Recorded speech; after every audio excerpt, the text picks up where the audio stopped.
São 4 decisões que eu quero tratar contigo, uma do Supremo e 3 do STJ, sobre cota racial e concurso público, decisões prontas para cair na tua prova, especialmente se você considerar ter que responder esse tipo de questionamento em provas de natureza subjetiva, questões subjetivas, inclusive pareceres nos concursos de procuradoria.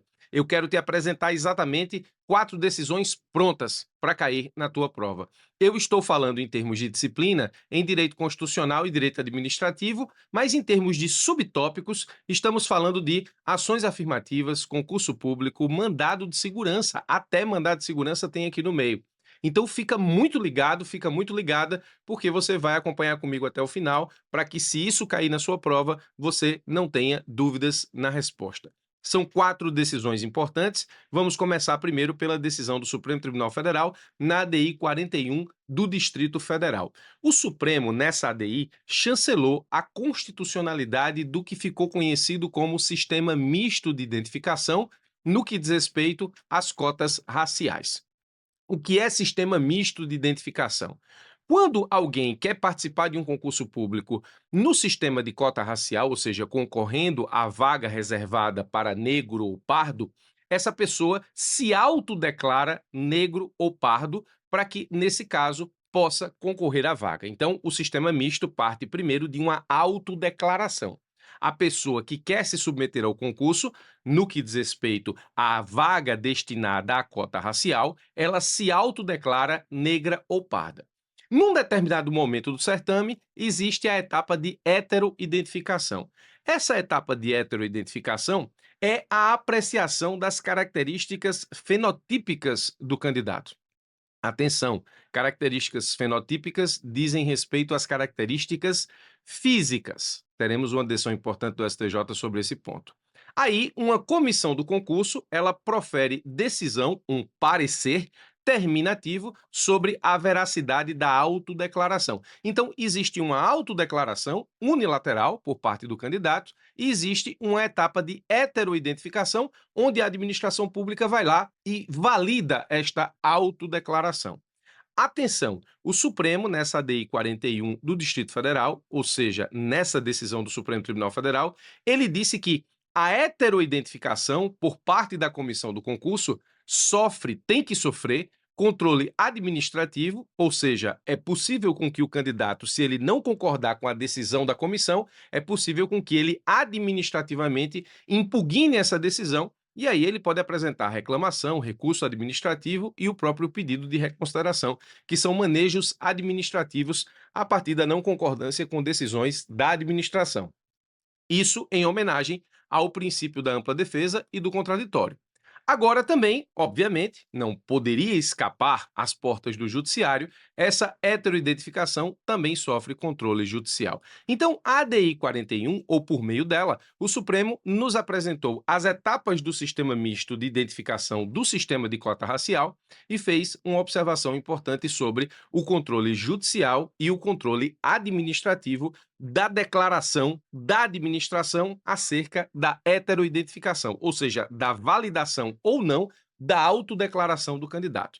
Muito bem, vamos para a primeira decisão do STJ.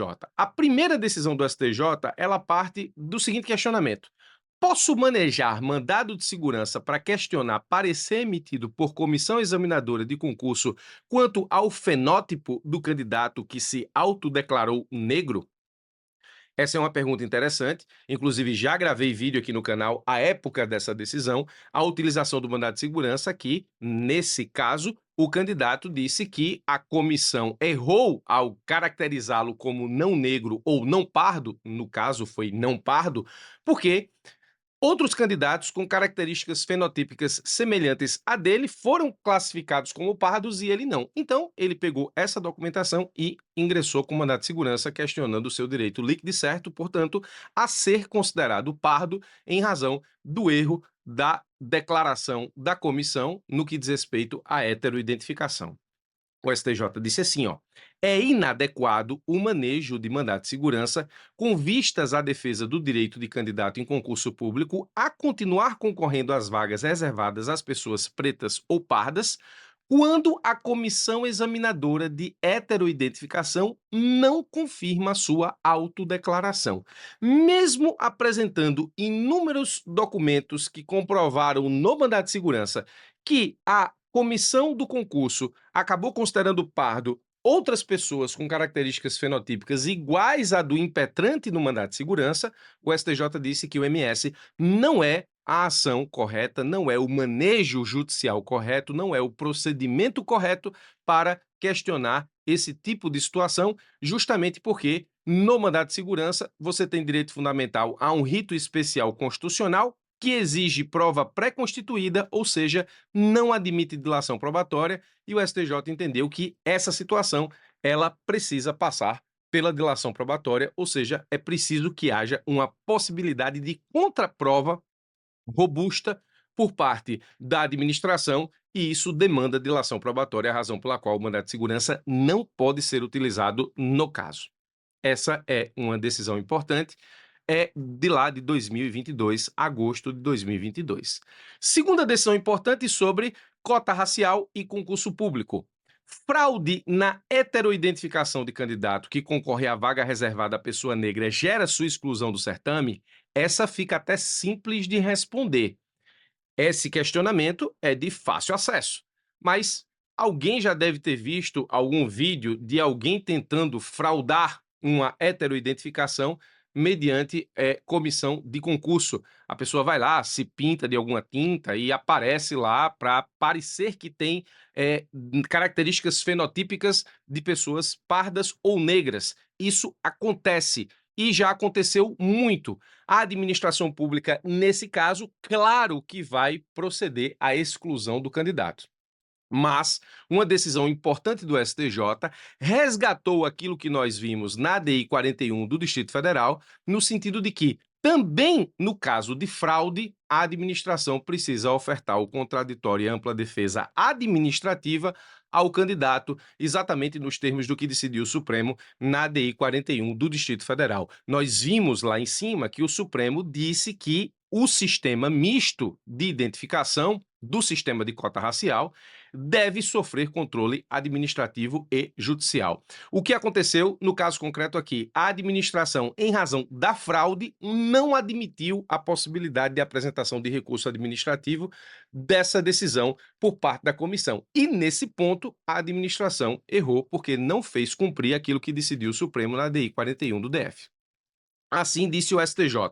A exclusão do candidato que concorre à vaga reservada em concurso público pelo critério da heteroidentificação, seja pela constatação de fraude, seja pela aferição do fenótipo ou por qualquer outro fundamento, exige o franqueamento do contraditório e da ampla defesa na via administrativa, porque a via judicial está aberta, qualquer candidato que se sinta efetivamente vilipendiado no seu direito de não concordar com o parecer da comissão acerca da heteroidentificação, ele pode bater as portas do Poder Judiciário. Esse contraditório e ampla defesa da decisão é no que diz respeito à seara administrativa. Então, a administração está correta ao excluir o candidato que frauda a heteroidentificação, mas ela precisa ofertar o contraditório e ampla defesa nos termos do que decidiu o Supremo na DI 41 do Distrito Federal. E a última questão, essa é mais recente, nós temos o seguinte questionamento: o que vale na heteroidentificação? É o fenótipo ou o genótipo? O fenótipo diz respeito, como já disse no começo do vídeo, a características físicas dos candidatos. O genótipo diz respeito às características genéticas do candidato, ou seja, a sua ascendência.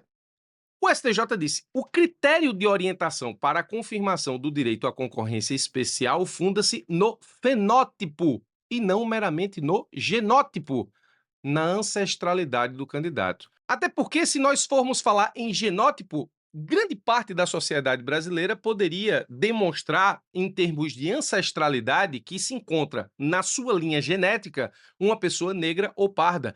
Eu mesmo sou uma pessoa que tem um pai negro, mas isso não foi reproduzido na cor da minha pele, tal qual na cor da pele do meu pai.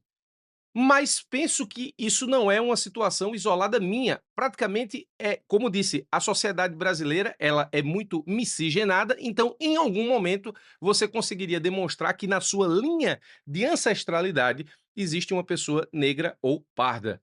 Razão pela qual, se o genótipo for o critério de orientação para a heteroidentificação, nós teríamos, portanto, quase que um esvaziamento da cota racial enquanto política pública, enquanto ação afirmativa. Por isso que o STJ diz que o critério de orientação para a confirmação do direito à concorrência especial funda-se no fenótipo e não no genótipo.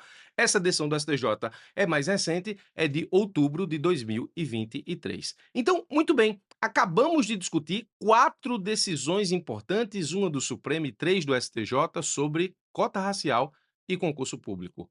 Preste atenção, porque se isso cair na sua prova, você precisa desenvolver todos os temas que acabamos de estudar/revisar.